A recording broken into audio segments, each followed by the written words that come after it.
من يهده الله فلا مضل له ومن يضلل فلا هادي له ونشهد أن لا إله إلا الله وحده لا شريك له ونشهد أن سيدنا ومولانا محمدا عبده ورسوله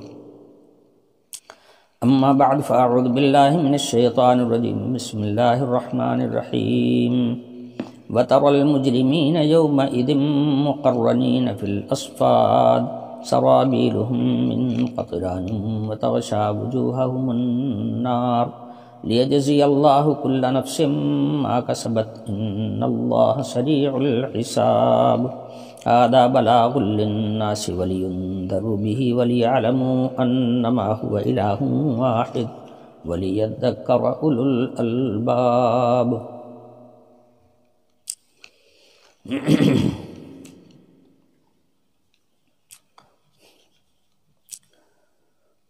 پچھلی آیت کا آخری جملہ تھا وَبَرَزُوا لِلَّهِ الْوَاحِدِ الْقَهَّارِ.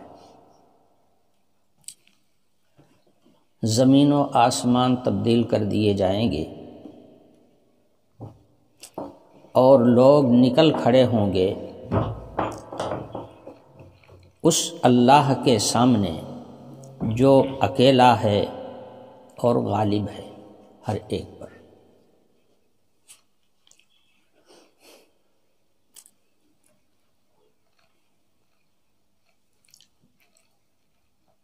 پتہ چلا کہ لوگ اپنی اپنی قبروں سے نکلیں گے اور حق تعالی شانہ کے دربار میں پیشی ہو جائے گی. پیشی اس عظیم واحد قہار کے دربار میں ہوگی جس جیسا کوئی نہیں ہے. وہ اکیلا ہے اور ہر ایک پر حاوی ہے، جس کو اپنے یہاں کی زبان میں کہتے ہیں حاوی ہے، غالب ہے ہر چیز پر. یہ دو صفتیں خاص طور سے یہاں پر اس لیے ذکر کی گئی ہیں کہ جب وہ اکیلا ہے اور غالب القدرت بھی ہے، ہر ایک پر حاوی اور غالب بھی ہے، جس کو عربی زبان میں لفظ قہار کے ساتھ تعبیر کیا گیا، تو نہ تو اس کا مقابلہ کیا جا سکتا ہے اس لیے کہ مقابلہ کرنے والا کوئی ہے ہی نہیں. وہ خالق اور مالک ہے، باقی سب مخلوق ہیں، تو اس کے مقابلے میں کون کھڑا ہوگا؟ کوئی کھڑا ہونے والا نہیں ہوگا. غالب ہے اس لیے اس کی دسترس سے نکل کر کے کہیں جا بھی نہیں سکے گا. خلاصہ اس کا یہ ہوا کہ اللہ تعالی کے سامنے جب پیشی ہوگی تو نہ تو کوئی فریاد رسی کرنے والا وہاں ملے گا اور نہ کوئی بچاؤ کی شکل بن سکے گی، بچ نہیں سکتے. اس بچنے پر ایک ایمان والے کا واقعہ یاد آیا مجھ کو. نبی پاک صلی اللہ علیہ وسلم نے خود بیان فرمایا تھا اس واقعے کو. پچھلی امتوں کا ایک مومن تھا، اسے اللہ کا خوف بہت تھا، اللہ سے ڈر رہا تھا، دل میں ایمان تھا جبھی تو اللہ سے ڈر رہا تھا. سمجھے؟ اللہ سے ڈر کا ہونا یہ ایمان ہونے کی دلیل ہوتی ہے. جس کے اندر ایمان نہیں ہوتا وہ ڈرتا ہی نہیں. ڈرتا ہے تو ایمان والا ہی ڈرتا ہے. تو اسے خوف تھا کہ اگر اللہ تعالیٰ کے سامنے میری پیشی ہو گئی تو مجھے اللہ تعالیٰ ایسی سزا دیں گے کہ ایسی سزا کسی کو نہ ملی ہوگی. اب کیا گناہ تھے اس کے، کیا اعمال تھے اس کے، اس کو وہ خود ہی جانے. اس نے اپنی موت کے قریب اپنے بچوں کو بلایا سب کو، اور بلا کر کے اس نے وصیت کیا کہ دیکھو میرے مر جانے کے بعد میری لاش کو جلا دینا، اور جلانے کے بعد جو راکھ حاصل ہوگی آدھی سمندروں میں یا دریاؤں میں پھینک دینا، پانی میں پھینک دینا، اور آدھی جو ہوگی اس کو خشکی میں ہوا کے اندر بکھیر دینا۔ ہوا اڑا لے جائے گی، سارے ذرات جو ہیں ہمارے جسم کے سب منتشر ہو جائیں گے پوری دنیا میں، اور پانی کے اندر ڈال دو گے تو پانی ان ذرات کو نہ جانے کہاں کہاں پہنچا دے گا بہا کر کے۔ یہ کرنا میرے مرنے کے بعد۔ کہا کیوں تھا؟ صرف اس لیے کہا تھا کہ اسے یہ ڈر تھا کہ اگر اللہ تعالیٰ کے سامنے پیری پیشی ہو گئی تو میں منہ دکھانے کے قابل نہیں ہوں، مجھے اللہ تعالیٰ بہت بڑی سزا دیں گے، ایسی سزا دیں گے جو دنیا میں کسی کو نہ ملی ہوگی۔ بچوں نے اس کے مر جانے کے بعد میں اس پر عمل کیا، جلا دیا، جلا کر کے راکھ، آدھی راکھ پانی میں پھینک دیا اور آدھی راکھ خشکی میں پھینک دیا، ہواؤں میں بکھیر دیا۔ بہرحال چلا گیا دنیا سے۔ حضور اکرم صلی اللہ علیہ وسلم نے ارشاد فرمایا کہ حق تعالی شانہ نے دریا کو حکم دیا کہ ان سارے ذرات کو اکٹھا کرو،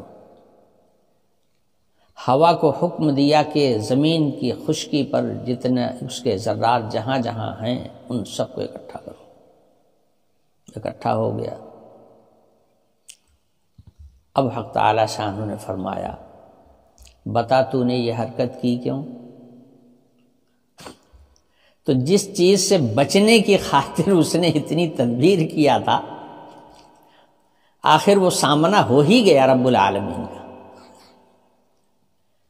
ایک تدبیر کام نہ آئی، نہ خشکی اور تری کے اندر ذرات کو پھینک دینا اور راکھ کا پھینکوا دینا، ایک بھی کام نہ آیا۔ اللہ پاک نے پکڑوا کر کے سامنے کر لیا۔ پوچھا بتا تو نے یہ حرکت کیوں کی؟ اس نے کہا رب العالمین آپ جانتے ہیں، آپ جانتے ہیں ہر بات کو، مجھے آپ کا ڈر بہت تھا، میں ڈر رہا تھا آپ کا سامنا کرنے سے، بس اسی لیے کیا تھا، اور آپ اس بات کو خوب جانتے ہیں۔ حضور اکرم صلی اللہ علیہ وسلم نے ارشاد فرمایا کہ اس کے ساتھ جنتیوں کا معاملہ کیا جائے، یہ مومن ہے۔ تو بہرحال واقعہ اس پر یاد آیا مجھ کو کہ اللہ سے بچ کے کوئی جائے گا کہاں؟ نہ دنیا میں اس سے بچنے کی کوئی شکل ہے اور نہ آخرت میں اس سے بچنے کی کوئی شکل ہے۔ اس نے پیدا کیا ہے اور اس کا سامنا ہونا ہے۔ خوش نصیب وہی لوگ ہیں جو وہاں کی رسوائی سے بچنے کے لیے اپنے انتظامات کر لیں۔ پیشی تو ہوگی، مگر اس پیشی میں رسوائی سے بچ جائیں، اللہ کے عذاب سے بچ جائیں، اللہ کی سزا سے بچ جائیں، اس کے لیے تیاری کرنے کی ضرورت ہے۔ باقی رہ گیا یہ کہ کوئی بچا لے تو نہ کوئی بچا پائے گا اور نہ کوئی بچنے کی شکل ہوگی۔ اللہ جیسا ہے کون؟ جب کوئی اس مقابل کا ہوتا تو بچا سکتا تھا، جب ان جیسا کوئی ہے ہی نہیں ہے تو پھر بچائے گا کون؟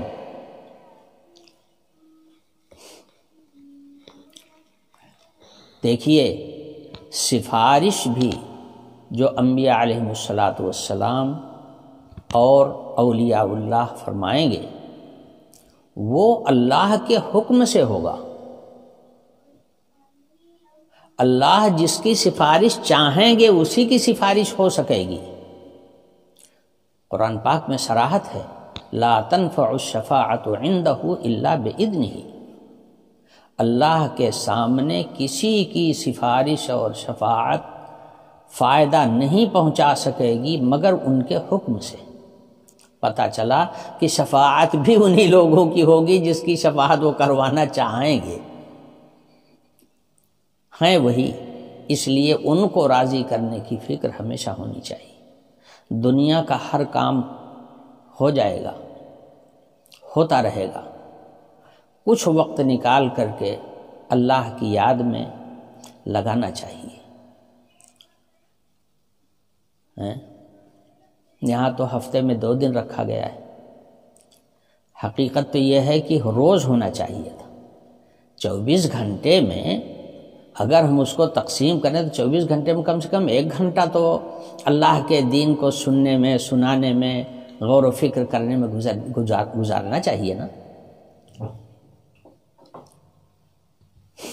تو فرمایا گیا للہ الواحد القہار، رب العالمین کے سامنے پیشی ہوگی اور وہ اکیلے ہیں اور غالب ہیں ہر ایک پر، ان کے سامنے کسی کا بس نہیں چلے گا۔ سمجھے؟ پچھلے درس میں نے وہ حدیث آپ کے سامنے بیان کیا تھا۔ حضور نے فرمایا کہ حشر کے میدان میں سب سے پہلے مجھ کو بلایا جائے گا۔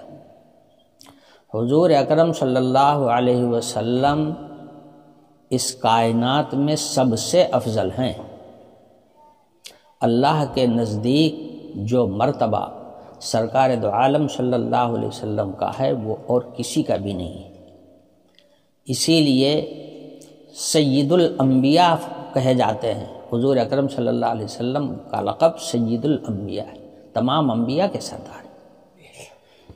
اتنا اونچا مقام ہے، مگر اللہ تعالی کی ملکیت میں اور اللہ کے اختیارات میں حضور کو بھی کوئی دخل نہیں ہے۔ سمجھے؟ تو میں نے وہ حدیث بتائی تھی آپ کو کہ حضور نے فرمایا کہ سب سے پہلے حشر کے میدان میں مجھے بلایا جائے گا۔ میں جب سامنے پڑھوں گا تو سجدے میں گر جاؤں گا، اور دوسری روایات میں آتا ہے کہ یہ سجدہ بہت لمبا سجدہ ہوگا۔ حضور فرماتے ہیں میں اس سجدے کی حالت میں حق تعالی شانہ کی اتنی تعریف کروں گا، اتنی حمد و ثنا کروں گا کہ دنیا میں کبھی اتنی حمد و ثنا میرے دماغ میں نہیں آئی ہے جتنی حمد و ثنا میں اللہ پاک کی اس وقت کروں گا۔ سامنے بھی تعریف ہو، پیچھے بھی تعریف ہو، تو وہ تو ہر وقت ہر جگہ ہیں، ان کی تو پیٹھ پیچھے ہو ہی نہیں سکتی ہے، ان کی تو جب بھی تعریف کرو گے ان کے سامنے ہی ہوگی۔ انسان کی تعریف کبھی پیچھے ہوتی ہے، کبھی آگے ہوتی ہے، کبھی سامنے تعریف ہوتی ہے اور پیچھے برائی ہوتی ہے، یہ تو دنیا میں سب چلتا ہے۔ لیکن حق تعالی شانہ سے تو کبھی پردہ ہو نہیں سکتا، کوئی چیز پیچھے نہیں ہو سکتی۔ تعریف جہاں کہیں کرو گے، جب کبھی کرو گے تو حق تعالی شانہ کے سامنے ہی ہوگی۔ تو میں نے کہا کہ کسی کو منانے کا اور راضی کرنے کا طریقہ یہی ہے کہ اس کی تعریف کی جائے، اس کے فضائل و مناقب بیان کیے جائیں، اس کا دل خود ہی مڑ جائے گا اس کی جانب۔ تو حضور نے ارشاد فرمایا کہ میں حشر کے میدان میں جب اللہ پاک کے سامنے حاضر ہوں گا تو سجدے میں گر جاؤں گا اور اللہ تعالیٰ کی تعریف کروں گا۔ بہت لمبا سجدہ ہوگا، نہ جانے کتنے سال کا ہوگا۔ حق تعالی شانہ فرمائیں گے محمد سر اٹھاؤ۔ سمجھے کیا کہنا چاہتے؟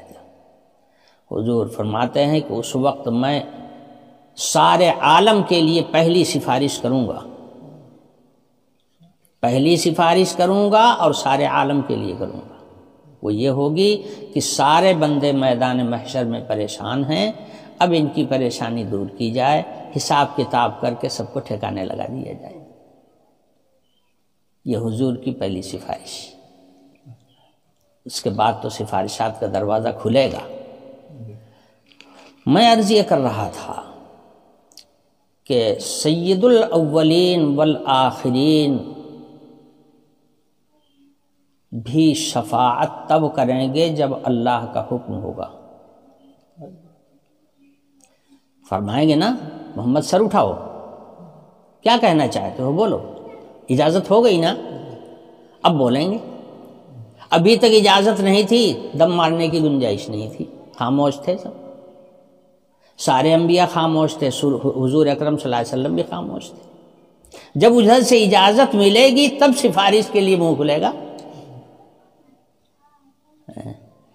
اللہ کا دربار بہت بڑا دربار ہے، بہت بڑا دربار ہے۔ تو فرمایا گیا للہ الواحد القہار، حق تعالی شانہ جو اکیلے ہیں، سب پر غالب ہیں، ان کے سامنے لوگ آئیں گے اور اب حشر و نشر شروع ہوگا، اس کا جو بھی طریقہ رہے گا۔ آگے آیت میں ارشاد فرمایا جا رہا ہے وَتَرَى الْمُجْرِمِينَ يَوْمَئِذٍ مُقَرَّنِينَ فِي الْأَصْفَادِ، اس وقت تم دیکھو گے جو مجرم لوگ ہیں، جنہوں نے جرم کیا ہے، اللہ کے قانون کے ساتھ بغاوت کیا ہے، قانون توڑنے والا، قانون کے ساتھ بغاوت کرنے والا سب سے بڑا مجرم ہوتا ہے۔ تو اللہ کے قانون کا جو توڑنے والے ہیں وہی سب مجرم ہیں، اس میں کافر بھی ہیں، مشرک بھی ہیں، ظالم بھی ہیں، قاتل بھی ہیں، زانی بھی ہیں، بہت جرم کی بہت ساری اقسام۔ مفسرین کہتے ہیں یہاں پر مجرمین سے مراد کفار و مشرکین ہیں، اس لیے کہ اس سے بڑا کوئی جرم نہیں ہے، جرم کی انتہا ہے کفر اور شرک، یہ کھلی ہوئی اللہ کے ساتھ بغاوت ہے، اور بغاوت سے بڑا کوئی جرم ہوتا نہیں۔ لیکن میں یہ کہتا ہوں کہ ٹھیک ہے یہاں مجرم سے مراد کافر مشرک ہیں، لیکن ہر آدمی کو ہر جرم سے اپنے آپ کو بچانے کی کوشش کرنا چاہیے، کہیں ایسا نہ ہو کہ ہر مجرم پکڑا جانے لگے تو پھر ہماری بھی پکڑ ہو جائے گی۔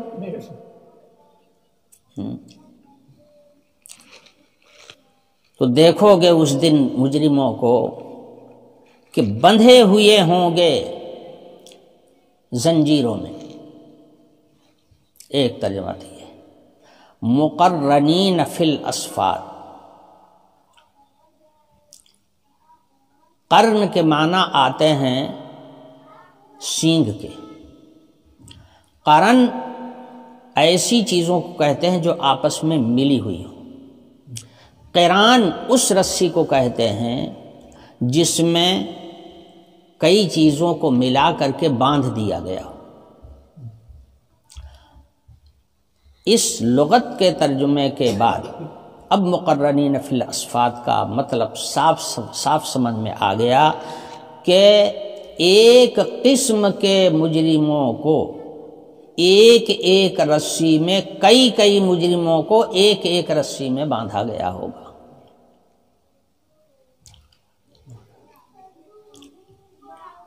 صفد کے معنی مفسرین نے لکھے ہیں، اس کے معنی زنجیر کے بھی ہیں، طوق کے بھی ہیں، بیڑی کے بھی ہیں، ہر وہ چیز جس کے اندر مجرموں کو باندھا جاتا ہے اسفاد۔ تو اس سے پتہ یہ چلا کہ ایک قسم کے مجرموں کو ایک ہی رسی یا ایک ہی سلسلے میں، ایک ہی زنجیر میں کئی مجرموں کو باندھ کر کے الگ الگ کیا گیا ہوگا۔ قرآن پاک میں ایک دوسری آیت بھی اسی مضمون کی آئی ہے، ارشاد فرمایا گیا احشروا الذین ظلموا وازواجہم وما كانوا يعبدون من دون اللہ فاہدوہم الی صراط الجحیم۔ حق تعالی شانہ کی جانب سے یہ حکم ہوگا فرشتوں کو کہ ظالموں کو احشروا الذین ظلموا وازواجہم، ظالموں کو جمع کرو اور ان کے ہم جنسوں کو۔ ہم جنس سے مراد ایک عقیدے کے لوگ، ایک عمل کے لوگ، ایک قسم کے مجرم۔ قاتل ہیں تو سب قاتل ہی قاتل ایک لائن میں لگا دیے گئے، ظالم ہیں تو سب ظالم ہی ظالم ایک ایک قطار میں لگا دیے گئے، کافر ہیں تو کافروں کی تو پوچھنے کیا ہے کافروں کا تو حساب کتاب ہی نہیں ہوگا یہ تو باغی لوگ ہیں، یہ تو ایسے ہی سیدھے کے سیدھے سب جہنم میں پھینک دیے جائیں گے۔ لیکن مفسرین نے یہاں پر کفار و مشرکین کو بتایا ہے، فرمایا کہ مجرم لوگ جو ہیں، کافر اور مشرک، سب بندھے ہوئے ہوں گے زنجیروں میں، سارے کافروں کو ایک طرف، سارے مشرکوں کو ایک طرف، سارے ظالموں کو ایک طرف، قطاریں لگی ہوئی ہوں گی، جمع کر دیے جائیں۔ تو آیت میں فرمایا گیا احشروا الذین ظلموا ازواجہم، ان ظالموں کو بھی اکٹھا کرو اور ان کے ہم جنسوں کو، یعنی جو اس قسم کے مجرم ہیں، ایک قسم کے جرم والوں کو اکٹھا کرو، جمع کرو ان کو ایک جگہ۔ وَمَا كَانُوا يَعْبُدُونَ، اور ان کو بھی ان کے ساتھ جمع کر دو جن کو یہ پوجا کرتے تھے، اللہ کو چھوڑ کر باقی جن چیزوں کو کسی نے بھی اپنا معبود بنایا تھا ان کو بھی انہی کے ساتھ میں جوڑ دو۔ تو جتنے ایک قسم کے مجرم ہوں گے وہ بھی اسی رسی میں بندھے ہوئے ہوں گے، اور جن کو یہ پوجا کرتے تھے وہ بھی اسی رسی میں بندھے ہوئے ہوں گے، سمجھے؟ سوائے انبیاء علیہ السلام، اولیاء اللہ اور مومنین کے، اگر کوئی آدمی کسی مومن کو پوج رہا ہو اپنی گمراہی کی وجہ سے، اپنی بے عقلی کی وجہ سے، تو وہ اللہ کا ولی تو مجرم نہیں ہو جائے گا۔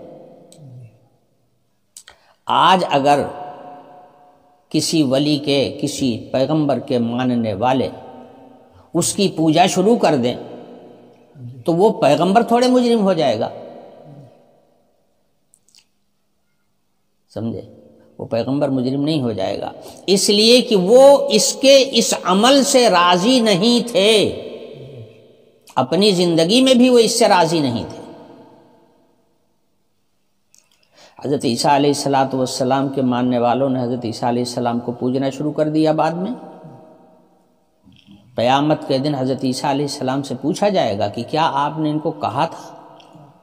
حضرت عیسیٰ علیہ السلام اپنی برات پیش کریں گے، پروردگار عالم آپ تو ہر چیز کو جاننے والے ہیں، عالم الغیب والشہادہ ہیں، میرے لیے کہاں اس کی گنجائش تھی کہ میں ایسی بات کہہ سکوں؟ ما قلت لهم الا ما امرتنی به ان اعبدوا اللہ ربی وربکم، میں نے ان کو وہی بات کہا تھا جو آپ نے کہنے کے لیے مجھ کو بھیجا تھا۔ وہ کیا بات تھی؟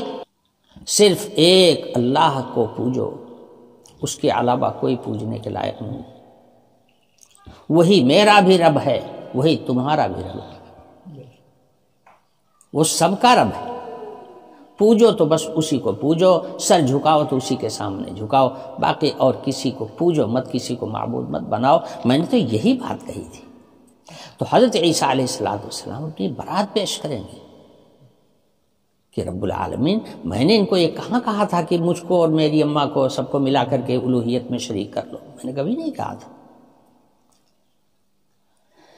تو میرے کہنے کا مطلب یہ ہے کہ اگر کسی ولی کو، کسی پیغمبر کو بعد میں لوگ پوجنے لگیں تو ان لوگوں کو ان کی بیڑیوں میں نہیں باندھا جائے گا، اس لیے کہ وہ اس سے راضی نہیں تھے۔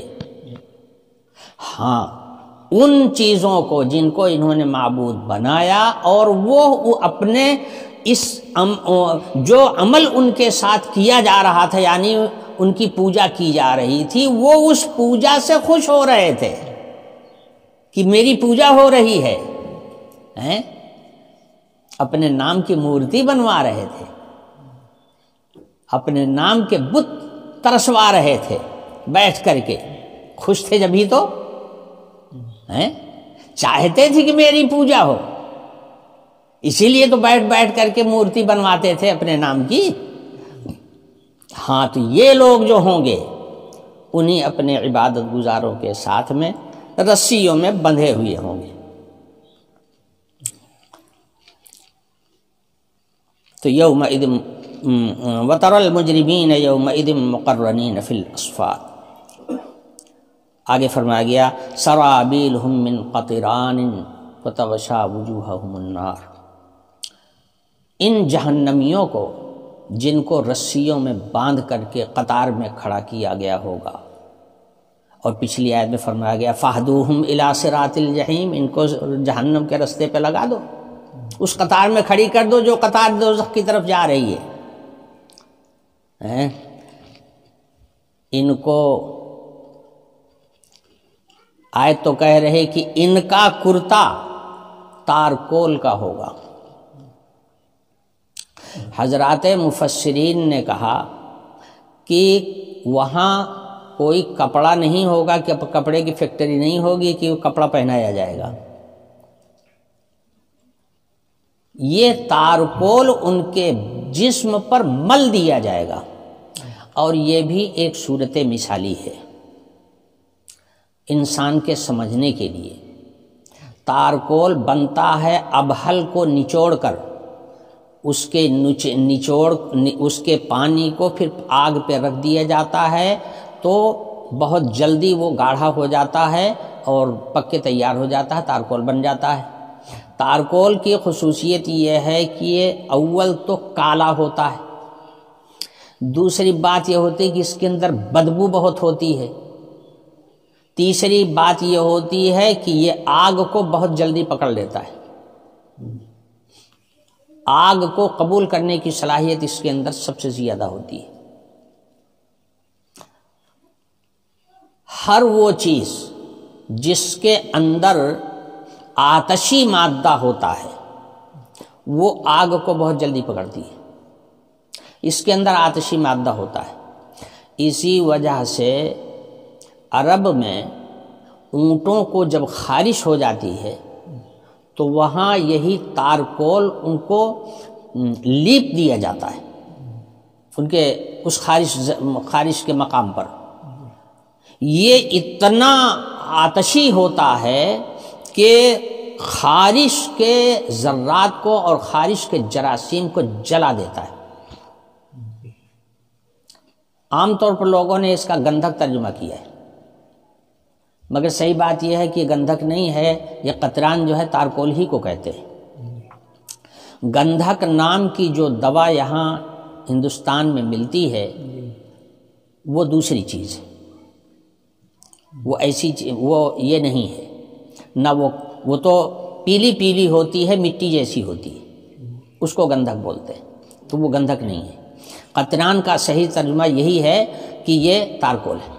اس کے اندر بدبو بھی ہوتی ہے، اس کے اندر گرمی بھی بہت زیادہ ہوتی ہے، اور اسی شدت حرارت کی وجہ سے یہ خارش کے جراثیم کو جلا دیتی ہے۔ کہنے کا مطلب یہ ہے کہ ایسی چیز ان کے جسم پر مل دی جائے گی جو آگ دیکھتے ہی پکڑ لے، تو کرتا ان کا تارکول کا ہوگا، جس کے اندر بدبو بھی ہو تو کرتا کیا ہوگا؟ مفسرین نے کہا کہ وہ مل دیا گیا ہوگا، اور گاڑھا ہونے کی وجہ سے وہ گویا لباس جیسا دکھائی پڑے گا، جیسے کالا لباس آدمی پہن لیتا ہے، لباس جیسا دکھائی دے گا۔ تو ان مجرموں کو تارکول مل دیا جائے گا ان کے جسم کے اوپر، اور آگ کی طرف ان کو روانہ کر دیا جائے گا۔ سرابیلہم من قطران وتغشی وجوہہم النار، اور دیکھتے ہی دیکھتے آگ جب ان کی طرف لپکے گی تو ان کا چہرہ ڈھک جائے گا۔ وتغشی وجوہہم النار، آگ جو ہے وہ ان کے چہرے کو ڈھانک لے گی۔ آگ جب کسی چیز میں لگائی جاتی ہے، اور خاص طور سے اس وقت جب اس کے اوپر تارکول جیسی یا تیل جیسی کوئی چیز ڈال دی جائے اور آگ بھڑک اٹھے، تو اس وقت جس چیز کو جلایا جا رہا ہوتا ہے وہ آگ کے اندر ڈھک جاتی ہے، آگ اوپر ہو جاتی ہے اور وہ چیز اندر ہو جاتی ہے۔ یہی ہے وَتَغْشَى وُجُوهَهُمُ النَّارُ۔ یہ سب منظرنامہ ہے قیامت کے دن کا جو ہونے والا ہے مجرموں کے ساتھ، اور مجرموں میں نے بتایا کہ کفر اور شرک سب سے بڑا جرم ہے، اس سے بڑا جرم کوئی نہیں، اور باقی جتنے جرائم ہیں وہ اس کے نیچے کے ہیں۔ تو مجرموں کے ساتھ یہ سلوک کیا جائے گا قیامت کے دن، کہہ لیجئے یا کہہ لیجئے حشر کے میدان میں۔ ایسا کیوں ہوگا؟ لیجزی اللہ کل نفس ما کسبت، یہ سب اس لیے ہوگا تاکہ اللہ تعالی ہر ایک کو بدلہ دے دیں اس کی کمائی کا، جو اس نے دنیا میں کمایا تھا اس کی کمائی کا، اس کے عمل کا پورا پورا بدلہ اللہ تعالیٰ ان کو چکا دیں، بس اس لیے ہوگا۔ ماں کا سبت، جو کچھ کمایا، کمائی سے مراد ہیں اس کے اعمال، اگر نیک اعمال ہوں گے، اللہ اور رسول کی اطاعت کے اعمال ہوں گے، اس کا بدلہ ثواب اور جنت کی صورت میں پائے گا۔ اگر اس کے اعمال اللہ کی نافرمانی کے ہوں گے، بغاوت کے ہوں گے، تو اس کا بدلہ پائے گا دوزخ کی آگ کی شکل میں، یہ بدلہ ہوگا۔ اسی کو یوم الدین کہا گیا ہے۔ سورہ فاتحہ مالک یوم الدین، وہ مالک ہے بدلے کے دن کا۔ سورہ فاتحہ میں ہر نمازی آدمی ہر رکعت میں پڑھتا ہے مالک یوم الدین، اللہ تعالیٰ کی صفت ہے، روز اپنی زبان سے ہم لوگ پڑھتے ہیں، مگر غور کون کرتا ہے؟ غور کیا کرے گا؟ کبھی سنتا ہی نہیں تو غور کیا کرے گا؟ اب جب پڑھو گے مالک یوم الدین تو آپ کو یاد آئے گا کہ مالک یوم الدین کا کیا مطلب ہے۔ مالک ہے روز جزا، تو مالک تو وہ ہر دن کا ہے، روز جزا کی کیا خصوصیت ہے؟ قیامت کے دن کی ہی کیا خصوصیت ہے؟ مالک تو وہ ہر آج بھی ہیں، ہمیشہ کے ہیں۔ کیا مطلب؟ مطلب یہ ہے کہ وہ دن بدلہ دینے کا دن ہوگا، ہر عمل کا بدلہ دیا جائے گا ہر ایک کو، اور اس دن سوائے ان کے اور کوئی نہیں ہوگا جو ہم کام آ سکے۔ اس لیے ہوشیار رہو آج ہی سے، مالک یوم الدین، وہ مالک ہے بدلے کے دن کا، وہاں اور کسی کی چلے گی نہیں، وہ اکیلے ہوں گے۔ تو لیجزی اللہ کل نفس ما کسبت، یہ حشر کا منظر اس لیے قائم ہوگا تاکہ اللہ تعالیٰ بدلہ دے دیں ہر ایک کو اس کی کمائی کا۔ ان اللہ سریع الحساب، اور اللہ تعالیٰ بہت جلد حساب چکانے والے ہیں۔ جلد حساب چکانے کا دو مفہوم سمجھ میں آتا ہے۔ ایک مفہوم اس کا یہ ہے کہ اللہ تعالیٰ کے یہاں اپنے اعمال کی جزا حاصل کرنے کے لیے، اپنے اعمال کا بدلہ حاصل کرنے کے لیے جو دن آ رہا ہے وہ دن دور نہیں ہے، قریب ہی آ رہا ہے۔ سمجھا رہی بات کہ نہیں؟ ایک مطلب اس کا ان اللہ سریع الحساب کا یہ ہے کہ اللہ تعالیٰ کے یہاں سے جو اعمال کا بدلہ ملے گا وہ بدلہ ملنے کا دن دور نہیں ہے، بہت نزدیک ہے، اس کو دور نہ سمجھو۔ سامان 100 برس کا پل کی خبر نہیں، کہ کیا مطلب ہے؟ یہی مطلب تو ہے، دنیا گئی آخرت سامنے۔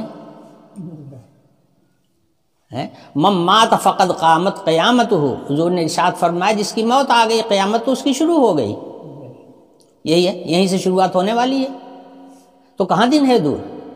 تو ان اللہ سریع الحساب کا مفہوم یہ بھی ہے، اور اصل مفہوم اس کا یہ ہے کہ اللہ تعالی جب حساب لینے لگیں گے تو دیر نہیں لگے گی، منٹوں سیکنڈوں میں حساب ہو جائے گا، جس کو میں نے پچھلے درس میں بھی آپ کے سامنے بتایا تھا کہ ایسے ایسے ترازو آ گئے ہیں کہ پلڑے پر رکھتے ہی سارا چٹھا سامنے آ جاتا ہے، کتنا وزن ہے، کتنا گرام ہے، کتنی قیمت ہے، سب لکھ کر کے آ جاتا ہے۔ پہلے تو اس کو پلڑے میں رکھا جاتا تھا، ترازو سنبھالی جاتی تھی، اٹھائی جاتی تھی، رکھی جاتی، تب پتہ چلتا تھا۔ اب تو جو کام کئی منٹ میں ہوتا تھا اب سیکنڈوں میں ہو رہا ہے، بلکہ گھنٹوں میں کہہ لیجئے، جو کام گھنٹوں میں ہوتا تھا وہ سیکنڈوں میں ہو رہا ہے۔ دنیا تیزی کے ساتھ آگے بڑھ رہی ہے اور آگے بڑھتی ہی جائے گی۔ حشر کا میدان آنے تک تو دنیا اللہ جانے کہاں پہنچ چکی ہوگی، کتنی ترقی ہو چکی ہوگی، آج اس کو سوچا نہیں جا سکتا۔ ہر زمانے میں آدمی اپنے دور کی ترقی کو دیکھتا ہے، آگے کیا ترقی ہونے والی ہے اس کو جانتا ہی نہیں ہے، اس لیے نہ اس کو جانتا ہے نہ اس کے سلسلے میں کوئی بات سوچ سکتا ہے۔ مگر جب اگلا زمانہ آتا ہے تو وہ لوگ کہتے ہیں تو زمانہ آج ترقی پر ہے، پچھلا زمانہ تو ترقی پر نہیں تھا، وہ تو پچھڑے ہوئے لوگ تھے، ہم لوگ ترقی کے زمانے میں پیدا، جسے آج آپ لوگ کہتے ہیں کہ آج سے 100 سال 50 سال پہلے جو لوگ پچھڑے ہوئے لوگ تھے، ترقی تو آج ہے، ہواؤں میں اڑا جا رہا ہے۔ جو سفر مہینوں میں طے کیا جاتا تھا وہ گھنٹوں میں اور دنوں میں طے کیا جا رہا ہے، دنوں میں طے کیا جا رہا ہے۔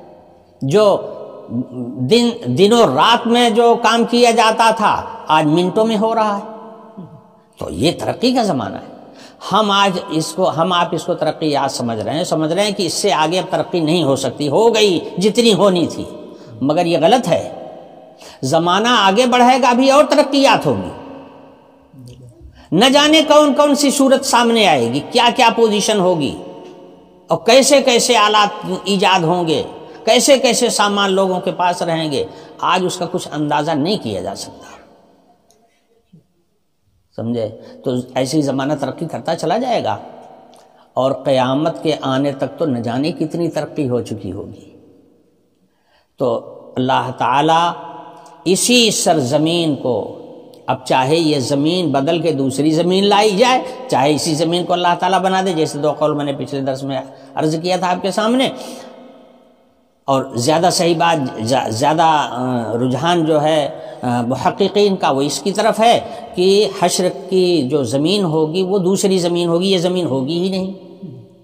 اللہ جانے کس دھات کی وہ زمین اللہ تعالیٰ بنا دیں گے، اور کیسی کیسی کل پرزے اس کے اندر ہوں گے، آپ کھڑے کر دیے جائیں گے اور ترنت حساب ہو جائے گا، دیر ہی نہیں لگے گی۔ ان اللہ سریع الحساب، ھذا بلاغ للناس، یہ پیغام پہنچانا ہے لوگوں کے لیے، یوں کہہ لو یا یوں کہہ لو کہ یہ اطلاع نامہ ہے لوگوں کا۔ ھذا سے مراد قرآن پاک، بعض مفسرین نے کہا ھذا سے مراد وہ آیتیں ہیں جو پیچھے بیان کی جا چکی ہیں، فلا تحسبن اللہ مخلف وعدہ رسولہ سے لے کے یہاں تک۔ یہ جو آیتوں میں مضمون بیان کیا گیا ہے یہ سب اطلاع نامہ ہے لوگوں کے لیے، جان جائیں کہ قیامت آنے والی ہے، حشر کا میدان بپا ہونے والا ہے، اور حشر کے دن ایسی ایسی کارروائی ہوگی مجرموں کے ساتھ میں، تو یہ اطلاع نامہ ہے تاکہ لوگ ہوش میں رہیں، معلوم ہو جائے لوگوں کو، ھذا بلاغ للناس ولینذروا بہ، اور تاکہ لوگ اس کے ذریعے سے اپنے انجام سے بے خبر نہ رہیں کہ کل انجام کار ہونے والا کیا ہے۔ یہ باتیں آپ کو MA BA کی ڈگری حاصل کر لینے سے نہیں ملیں گی، یہ باتیں آپ کو انجینئرنگ اور بڑے بڑے کلاسز جوائنٹ کر لینے سے نہیں ملیں گی، یہ باتیں آپ کو بیرسٹری پڑھ کر کے نہیں ملیں گی، سائنس پڑھ کر کے نہیں ملیں گی، یہ سب علوم عقلی ہیں۔ اور قرآن پاک جو آیا ہے یہ آسمان سے آیا ہے، یہ علم خداوندی ہے، اللہ کا علم ساری کائنات کو محیط ہے، جو آج ہے اس کو بھی اللہ جانتا ہے، اور جو کل ہونے والا ہے اللہ اس کو بھی آج ہی جانتا ہے۔ اللہ ہر وقت ہر چیز کے حالات سے باخبر ہے۔ تو کل اللہ تعالیٰ کیا کرنے والے ہیں، حشر کا میدان قائم ہوگا، قیامت آئے گی، سب کچھ ہوگا، تو کیا ہوگا یہ اللہ تعالیٰ نے اپنے رسولوں کو بھیج کر بتا دیا تاکہ تمہیں اطلاع مل جائے۔ کل جب حشر کے میدان میں آؤ تو یہ نہ کہہ سکو کہ ماں پروردگار ہمارے پاس کوئی ڈرانے والا نہیں ہے۔ کیا ہے وعد؟ ما جاءنا من بشیر ولا نذیر، رب العالمین ہمارے پاس کوئی نہ جنت کی بشارت دینے والا آیا تھا اور نہ دوزخ کے عذاب سے ڈرانے والا آیا تھا، کوئی آیا ہی نہیں تھا ہمارے پاس، ہم کو کچھ پتہ ہی نہیں تھا۔ تو اللہ تعالیٰ فرمائیں گے وہیں پر میرا قرآن بیان ہو رہا تھا اور وہیں تو تم بھی رہتے تھے۔ یہ تلیانہ جو ہے غیر مسلموں سے بھرا ہوا ہے، کتنی دور ہے یہاں سے؟ آپ لوگ تو اور دور سے آئے ہیں، یہ تو ہمارے ایک دم قریب کے ہیں۔ کیا ان کی ذمہ داری نہیں ہے کہ وہ یہ معلوم کرنے کی کوشش کریں؟ ابھی ایک ڈملو بجانے والا آ جائے، دیکھیے 100 آدمیوں کی بھیڑ اکٹھا ہو جائے گی۔ ایک کوئی کھیلا دکھانے والا آدمی آ جائے، ہزاروں کی بھیڑ اکٹھا ہو جائے گی۔ ہر آدمی دوڑتا ہے کسی نئی چیز کو دیکھ کر کے، کاہے کے لیے دوڑتا ہے؟ یہ دیکھیں ہے کیا چیز، سمجھنے کے لیے دوڑتا ہے۔ یہ فکر کیوں نہیں پیدا ہوتا کہ یہ مسلمان قرآن کی بات ہر وقت کرتے ہیں، جب دیکھو تو یہ قرآن ہی کی بات کرتے ہیں، تو آخر قرآن ہے کیا چیز؟ اللہ نے کھوپڑی دیا ہے، ہر چیز کو دیکھنے کے لیے دوڑتے ہو، ہر چیز کو سمجھنے کے لیے اس کی طرف دوڑتے ہو، اس کی طرف کیوں نہیں دوڑتے ہو کہ دیکھیں تو یہ مسلمان لوگوں کا قرآن ہے کیا چیز، کیا ہے قرآن کے اندر جو بیان کیا جاتا ہے؟ یہ سب لوگ تمام 50 آدمی آ کر کے روزانہ ہفتے میں 2 دن یہاں بیٹھ رہے ہیں، یہ قرآن سنتے ہیں، آخر یہ قرآن کیا چیز ہے؟ کیوں نہیں فکر پیدا ہوتا تم کو؟ یہی تو ہو رہا ہے۔ اللہ تعالی نے یہ اطلاع نامہ بھیج دیا، اپنا پیغام اپنے رسول کے ذریعے سے دنیا میں بھیج دیا، اب دنیا کے لوگوں کی ذمہ داری ہے کہ اس کو سمجھنے کی کوشش کریں اور معلوم کریں کہ یہ کیا ہے۔ کالج یا مدرسہ ایک جگہ کھول دیا جاتا ہے تو لوگوں کی ذمہ داری ہوتی ہے نا اس میں آ کر کے پڑھنا، لوگ آمیں، داخلہ لیں، پڑھیں، ڈگری حاصل کریں، سند لیں، یہ لوگوں کی ذمہ داری ہوتی ہے نا۔ اب آپ یہ کہنے لگیں کہ اللہ تعالیٰ گھر گھر میں نبی بھیج دیں، گھر گھر میں قرآن اتار دیں، یہ دستور نہیں ہے، یہ دستور نہیں ہے، ذمہ داری ہے۔ ھذا بلاغ للناس، یہ اللہ کا پیغام ہے، اللہ تعالیٰ نے اپنے پیغمبر کے ذریعے سے دنیا میں بھیج دیا۔ پیغمبر نے اس علم کو چھپایا نہیں، پیغمبر نے اس علم کو چھپایا نہیں۔ وما ہوا علی الغیب بضنین، نبی نے اس کو چھپا کے نہیں رکھا کہ اپنے پاس رکھا ہوتا، لوگوں کو بتایا نہ ہوتا، لوگوں کو جتایا نہ ہوتا۔ نبی نے تو اللہ کے اس پیغام کو پتھر کھا کھا کے بتایا، مارے گئے، ستائے گئے، پھر بھی بتایا جا کر کے، تاکہ کل یہ نہ کہہ سکو کہ ہم کو کوئی بتانے والا نہیں آیا۔ یہ اللہ کا انتظام ہی تو ہے۔ اللہ تعالیٰ نے آج موبائل کا ذریعہ پیدا کر دیا، موبائل آ گیا ہے۔ موبائل ایسا ہے کہ جو مسلم کے گھر میں بھی ہے، غیر مسلم کے گھر میں بھی ہے، سب کے گھر میں رکھا ہوا ہے۔ اب جو ہم کہہ رہے ہیں اگر موبائل پر آ جاتا ہے، جس کا مطلب ہے کہ ہر گھر میں پہنچ رہا ہے۔ اللہ کے نبی صلی اللہ علیہ وسلم نے ارشاد فرمایا تھا کہ کوئی پکا اور کچا گھر بچے گا نہیں مگر یہ کہ اللہ تعالیٰ اسلام ہر گھر میں پہنچائے گا، اسلام ہر گھر میں پہنچے گا۔ اب اسلام کا پہنچنا کیا ہے؟ اسلامی تعلیمات کا پہنچنا۔ اللہ کا پیغام دنیا میں آیا ہے، اللہ نے اس کا انتظام بھی کیا ہے کہ یہ پیغام رسول اللہ صلی اللہ علیہ وسلم کے سینے مبارک سے نکل کر کے پوری دنیا میں پہنچا ہے، پہنچ رہا ہے، اور آخر جب تک اللہ تعالیٰ قیامت نہیں قائم کریں گے، جب تک یہ دین اسی طرح سے گھروں میں پہنچتا رہے گا۔ اب ماننا نہ ماننا یہ تمہارا کام ہے، جہاں تک پہنچنے کا تعلق ہے یہ دین پہنچے گا ہر گھر میں، اور پہنچ رہا ہے، میں بتا رہا ہوں۔ آج حج ہو رہا ہے، ہر گھر میں ٹی وی لگی ہوئی ہے، ہر آدمی دیکھ رہا ہے، ہندو بھی دیکھ رہا ہے، مسلمان بھی دیکھ رہا ہے، کافر بھی دیکھ رہا ہے، مشرک بھی دیکھ رہا ہے، مومن بھی دیکھ رہا ہے، سب دیکھ رہے ہیں۔ قرآن آج یوٹیوب پر آ رہا ہے، قرآن کی تفسیر آ رہی ہے، ساری دنیا کے گھر میں پہنچ تو رہا ہے۔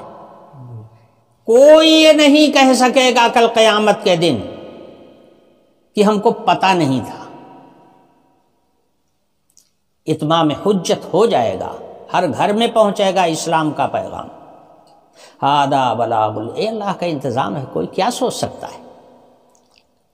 ھذا بلاغ للناس ولینذروا بہ، یہ اللہ کا پیغام ہے جو لوگوں کے لیے آیا ہے اور ہر جگہ پہنچ رہا ہے، تاکہ لوگ انجام سے بے خبر نہ رہیں، کل یہ نہ کہہ سکے کہ ہمیں معلوم نہیں تھا۔ وَلِيَعْلَمُوا أَنَّمَا هُوَ إِلَٰهٌ وَاحِدٌ، تاکہ لوگ اس بات کو بھی جان لیں کہ معبود صرف وہی اکیلا ہے، معبود کوئی دوسرا اور ہے نہیں۔